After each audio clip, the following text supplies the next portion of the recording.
Okay, so recently Nintendo announced that the price tag for Tears of the Kingdom, the long-awaited Breath of the Wild sequel, would be $70 instead of the usual $60 that Switch games cost. And that sparked like this whole discussion online how that's too much to pay for a Switch game. And if I may want to give my 2 cents on this whole topic, you guys are a bunch of entitled little fucks. Wait, don't click away, let me explain myself. Yeah, you guys are right, that's way too much to pay for a game. But the matter of the fact is that it could be much, much worse. Trust me, I would gladly pay $70 for a game. If I fucking could. But you see, I live in Brazil.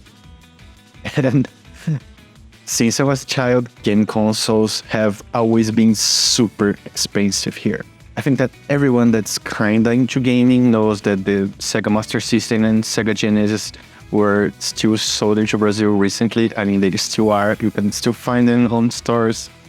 But there's a reason for that. And the reason for that is that gaming is too expensive for most households of Brazil.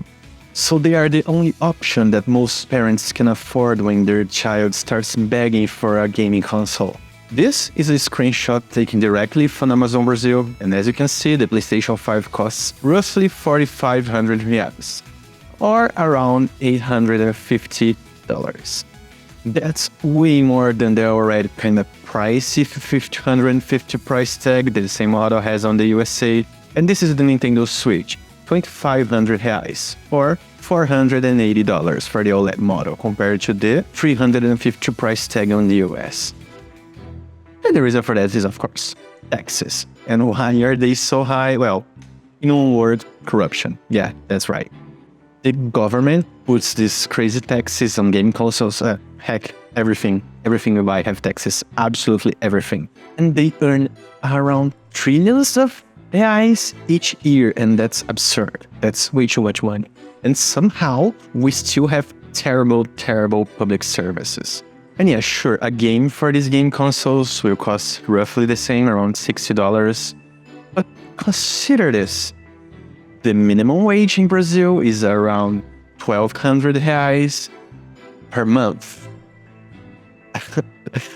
That's $230 per month.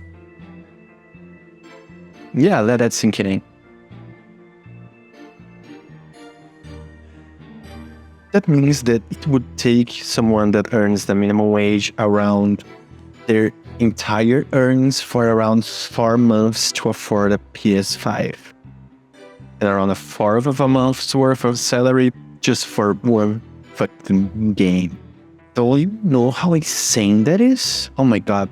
And the saddest part is that despite all of this, Brazilians are super into gaming. From 2021, Brazilians' gaming market is the biggest in the whole Latin America, and that includes Mexico, by the way, you Americans over there. But of course, because of that, our gaming landscape is a wild beast, to say the least. Growing up as a Brazilian that was a gamer since the first memory that I can remember of, I know for a fact, by watching YouTubers and talking to other people online, that my childhood as a gamer was completely different just because I grew up in Brazil and the prices are so expensive. So I want to talk a little bit about how being a gamer in Brazil is completely different than it is in the United States and Europe. So let's go. Lan Houses. Gaming consoles are the only expensive thing here in Brazil. Most technology-based things are smartphones, PCs, and because of that, a gaming PC is also super expensive. And that led to the creation of these places that you can pay a fee, an hourly fee, or maybe a daily fee, to go to a place, and they have like a bunch of gaming consoles and most commonly some gaming PCs where you can spend the whole day playing there. Those places are called Lan Houses. And nowadays they're kind of a dying fad. I'm not sure why gaming hasn't become any less expensive, but I can still remember going to Lan Houses as a kid with my friends, and we used it to play flash games all day, like Adventure Quest. Oh my god. Was it as popular in other countries as it was in Brazil? I have no idea. Let me know if you remember Adventure Quest. I should remember. I also remember playing a web browser game called Pokemon Crater. It was terrible. Each step that you take, it would have to reload the page and would take a while because internet speeds weren't super high in Lan houses because, internet was shared between all the computers. And I remember not long ago, people used to have birthday parties on Lan houses even. I remember going to a few, and they were super fun, man. And I don't know why they are dying. They should stick around. Handheld gaming. Handheld consoles might not be as expensive as a home console, but they are still not cheap by any margin. So because of that, we usually are more careful with our handheld consoles. So it's kind of rare that you see someone playing them in public. Like, they are not very common, like, at all. I don't think I ever saw someone playing their DS or more recently the Nintendo Switch in public. Probably because they are afraid they're gonna be robbed or they're gonna drop it and it's too expensive to buy anyone. I remember the Street Pass from the 3DS and how I almost never used that feature. I used it once when I attended the Comic Con Expo here in Brazil. And yeah, that was great. I remember opening my DS at the end of the day. There were just a bunch of people that I encountered. But even then, my 3DS stayed in my bag the whole time. I wasn't going to pop it in public or anything like that. And I always tend to prefer handheld game consoles because I could take them with me everywhere, like to school or on trips. But yeah, I never played them in public. Forcibly having to learn English. So yeah, nowadays, Portuguese language options are kind of commonplace in most AAA games. But not all of them. I'm looking at you, Nintendo, by the way. Games will only have English option, and sometimes if you were lucky, they would have like a Spanish option, and that's more closely related to Portuguese. Not at all. So I remember that from a very young age, that was my driving force to learn some English vocabulary. That actually helped me a ton. Nowadays, I think I can speak English pretty well, and I even managed to get a job overseas because of my English, and I have to thank video games for that. But man, it's kind of sad if you think about it.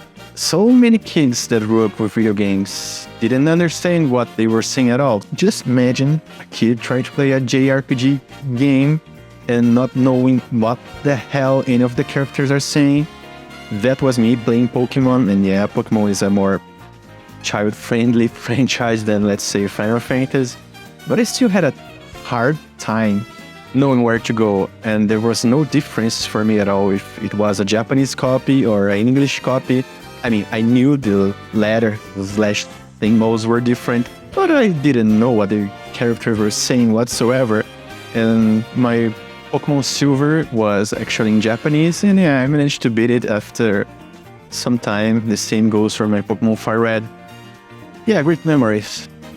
Kind of sad ones when I look in retrospect, but yeah, memories nonetheless. And Piracy. This should come to no shock to like anyone who is remotely into video games. Most people that are into games know that piracy is a rampant issue here. And yeah, who can blame us? The prices are insane. So when you buy a game console, you probably don't have a lot of spare money to spend on games. So you are kind of forced to pirate just because you want to play games on your new console. Not so much nowadays because manufacturers actually tighten up the security. But not too long ago, gaming stores would sell pre-modded gaming consoles and they would charge like 10 reais for a game. And when adjusted to inflation, that's around $2. You know how insane that is? So I remember that when I bought my Nintendo Wii, it came with 10 free games. Pirate with ones, of course.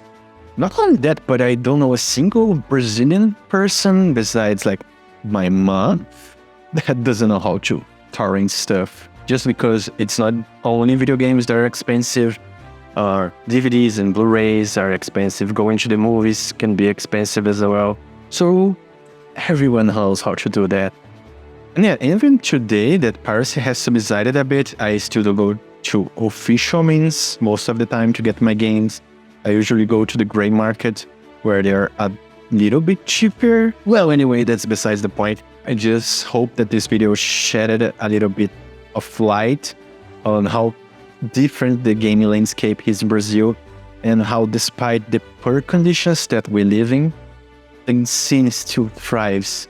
Even though most of the people have to ask for a loan at the bank just to afford the new consoles out there. And hey, it might not be great, but you still have a public healthcare.